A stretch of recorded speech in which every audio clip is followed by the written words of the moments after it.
네, 다음은 식량 주권과 먹거리가 보장되고 지역이 살아나는 세상 전국 농민의 총연맹 권혁주 사무총장님께서 발제해 주시겠습니다. 부탁드립니다. 예, 반갑습니다.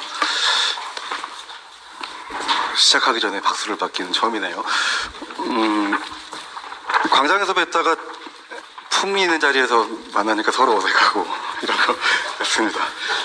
저는 전농 사무총장이고요. 권혁주라고 합니다.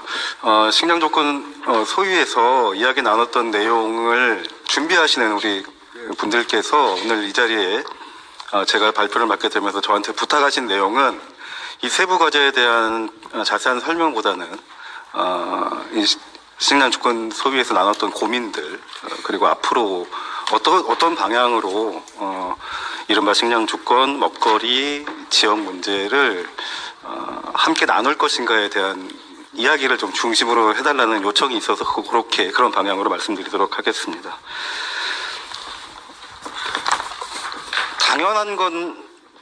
당연하면 안 되는데 당연시 되는 것들이 있습니다. 예를 들면 남태령에서 그렇죠. 행진을 해도 되는데 당연히 안 되게 하는 경찰의 대응이 있었고,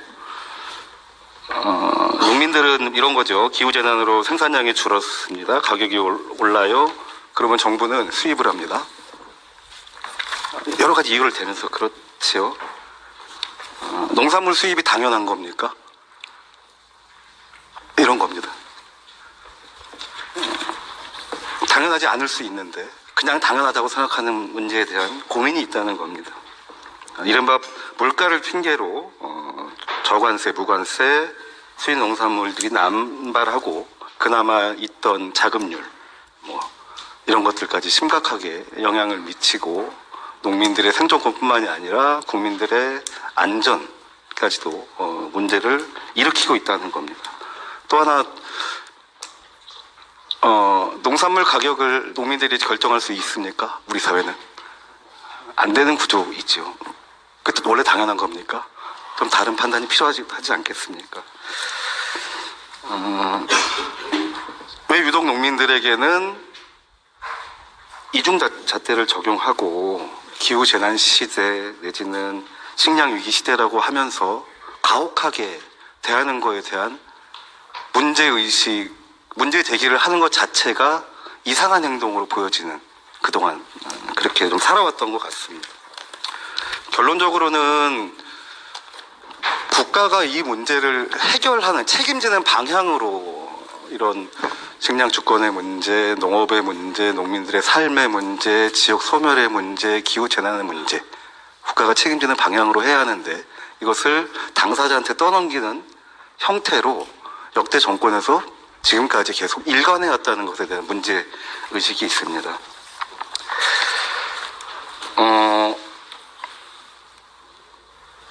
우리 대한민국의 농업 먹거리 그리고 지역 사회가 계속 붕괴되고 있는 것이 가속화되고 있는데 이것을 우리는 애써서 외면하고 있는 거 아닌가. 해방 이후에 산업화, 경제성장 명분 아래서 농업, 농촌, 농민에게 희생을 강요해 왔죠. 그 결과로 농업은 국제 통상의 도구로 전락해 왔고 농민들이 떠났습니다.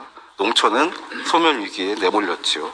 또한 식량 주권, 먹거리 기본권까지 심각하게 위기에 처해 있습니다. 수십 년간 지속된 이런 개방 농장의 결과로 한국의 농업은 전례 없는 위기에 직면해 있고 검증되지 않은 해외 농식품이 국민 건강을 위협하고 있죠. 빈부격차는 먹거리에서도 극명한 차별을 초래하고 있습니다. 게다가 농식품 수입 과정에서 발생하는 탄소 배출량 이런 것이 전체 배출량의 28% 정도를 차지하고 있습니다. 기후위기를 더욱 악화시키고 있는 것이지요. 코로나 팬데믹, 국제적인 전쟁으로 촉발된 세계 각국의 여러 가지 식량 보호주의 정책들이 나타나고 있습니다. 우리나라는 곡물 자급률이 20%에도 미치지 못합니다. 식량 먹거리 위기를 더욱 심화시키고 있고 그 피해는 국민들에게 전가되고 있습니다. 또한 기후위기는 이제는 이상기후가 일상화되어 있죠. 우리 생존을 위협하고 있습니다. 폭염, 한파, 가뭄, 홍수 매년 100몇십 년 만에 일어나는 현상이라고 하죠.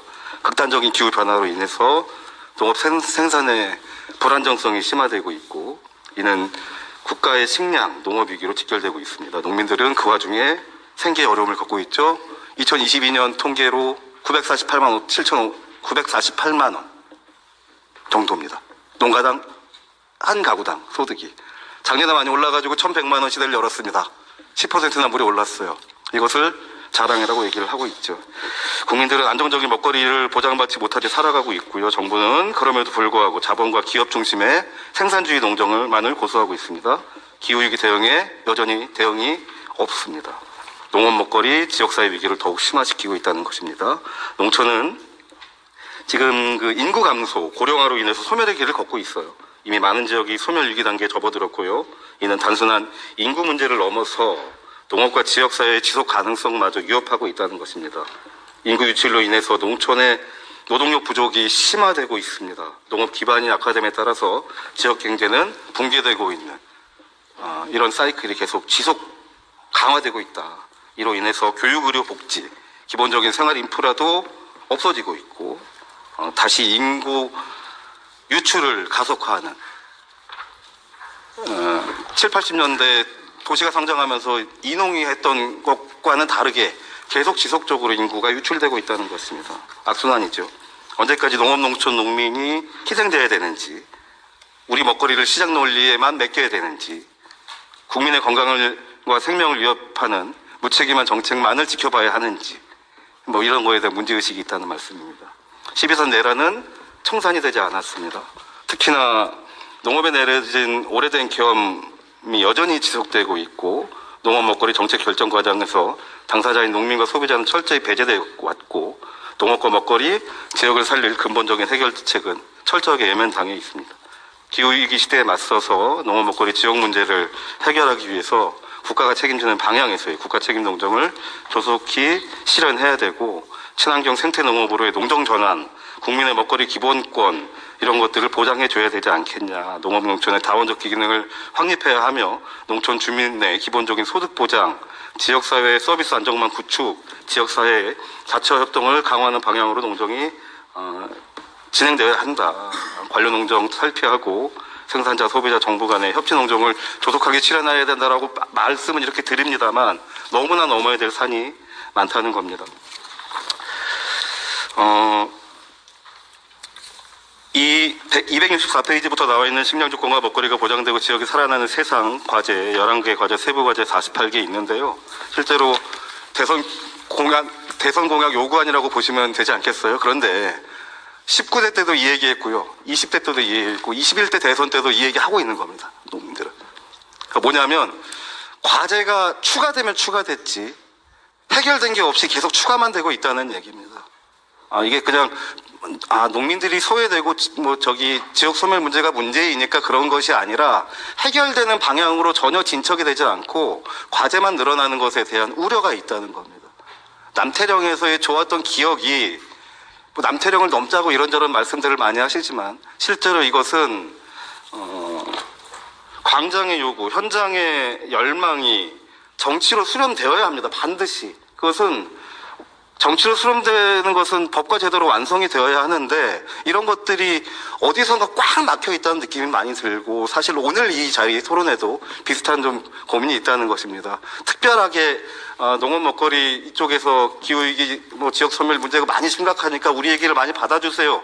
이런 마음도 있지만 그것이 중요한 것이 아니라 실제로 여기 많은 정당에서도 많이 오셨으니까 정치로 수렴되는 과정을 얼마나 책임 있게 해낼 것인지 이것은 서로 노력해야 되고 우리의 몫으로 남아있지 않을까 싶습니다. 당연한 것이라고 생각했던 것들이 꼭 당연한 일은 아니고 함께 우리 식량주권을 주권과 먹거리 보장되는 지역이 살아나는 세상을 위해서 나아갔으면 좋겠습니다. 이상입니다.